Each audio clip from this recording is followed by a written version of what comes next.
finally getting to do this thing with Brendan Allen, right? I know you guys gave us a little preview not that long ago, but the real thing is happening Saturday. Are you glad you're getting this fight in the cage?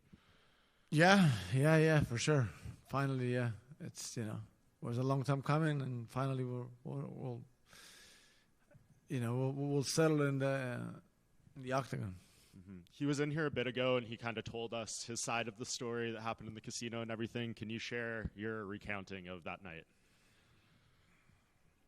He's just, I don't know. He lives in Florida, but I haven't seen him. I've never seen him because around that time I said if I see him, it's on site, And I saw him coming out, and I still had my shoulder fucked up, but I just, I just went at him, and then I landed a few, and then he wanted to get me back, but then there was there was a lot of people in between, and I thought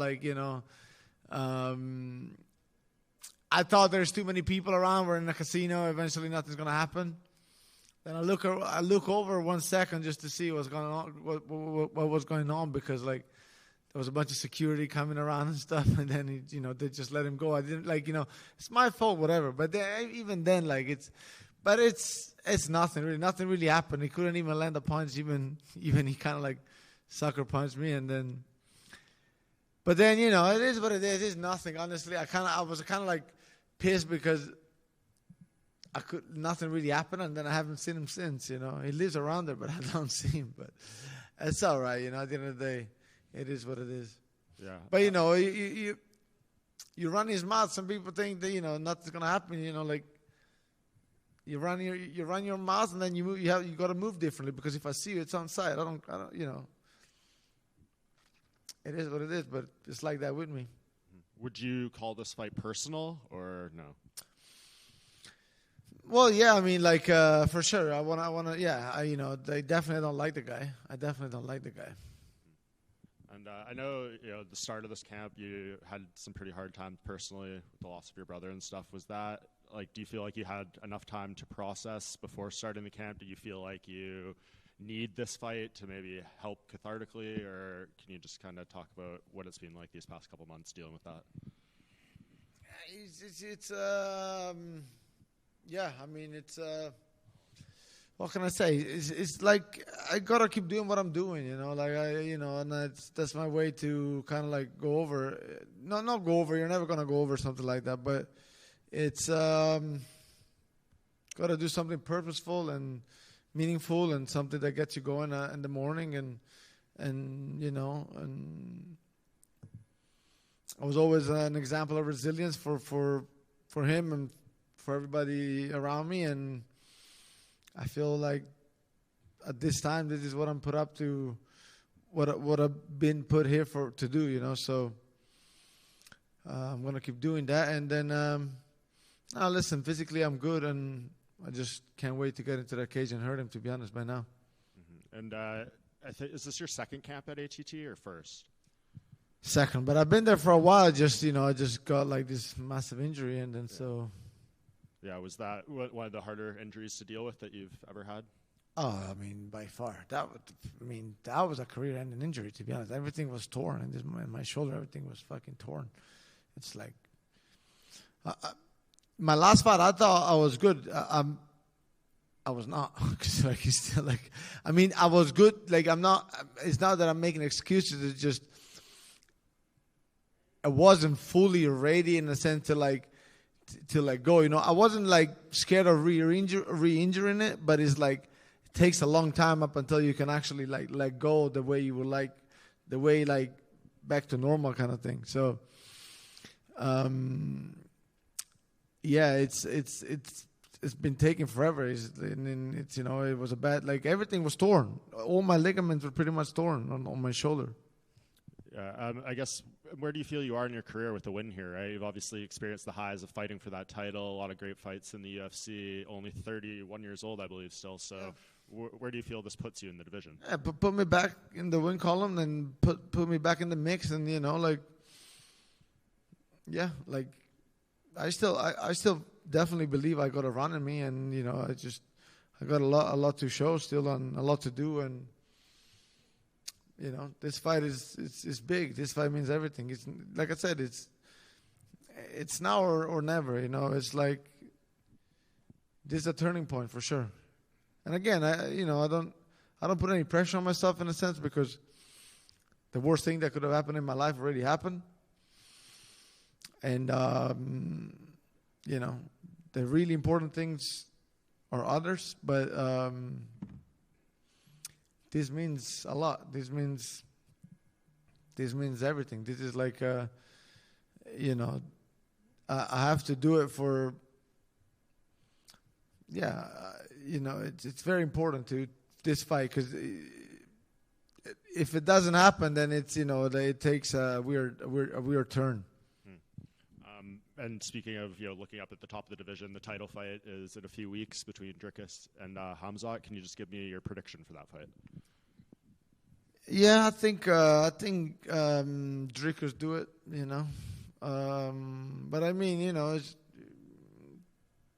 Hamzat has been showing great stuff, and I just don't think that he'll be able to take him out in the first round or second, and 5 rounds eventually will favor Duplessis. Marvin over here. Your former opponent Paulo Costa is on this card. You guys had some funny banter, and you also have Brendan Allen. Are you surprised you're not at the press conference tomorrow? The disrespect is kind of real, to be honest, but who gives a fuck at the end of the day? Is that, all the medias and stuff, yeah, it's for you, but it's more for themselves, for the UFC. If they don't care about it, it's okay. I was happy not to do too many medias too. Like, I don't care. Because honestly, like, if it was taking a weird turn, it could have happened. It could have gone wrong, So it is what it is, But after this fight, they'll know better to put me in the undercard, Fair enough. And one more from me. Bare Knuckle Fighting Championship, they put on a huge show in Italy. How important is it for you to bring the UFC to Italy one day? Yeah, the UFC don't care, but I mean, the UFC don't give a fuck. But it's yeah, definitely. It's always been one of my dreams to bring it to Italy. Marvin, right over here, I saw that you had the presence of Alessio Sakara in your fight camp. Is that a regular occurrence for you, and what's it like having him around? What's his presence like so close to fight time for you? It was amazing, man. Like, 'cause since I got to ATT, he was there. He's always been great to me, and no, it's good, man. It's good to, somebody that paved the way for us, even though we come from 2 different places. But like, it's good. It's good, like. We're not many, and we gotta stick together. We're not many from Italy, and we gotta, it's good that we stick together, Yeah, when you were coming up in the sport, and he was in the UFC, obviously, what were your thoughts about him? What did you think about him and being one of the few that represented Italy? Yeah, man, he was doing great things. Just being the pioneer, man, it's never easy. I'm a pioneer also in my era, because it's been him, then nobody for a long time, then me again, and we come from 2 different places. But so I can, I know how hard it is, and looking back, you could have avoided so many mistakes, but we live and we learn. There's nothing you can do. So I'm saying, like, he could have, with the skills and everything that he had, and he could have done.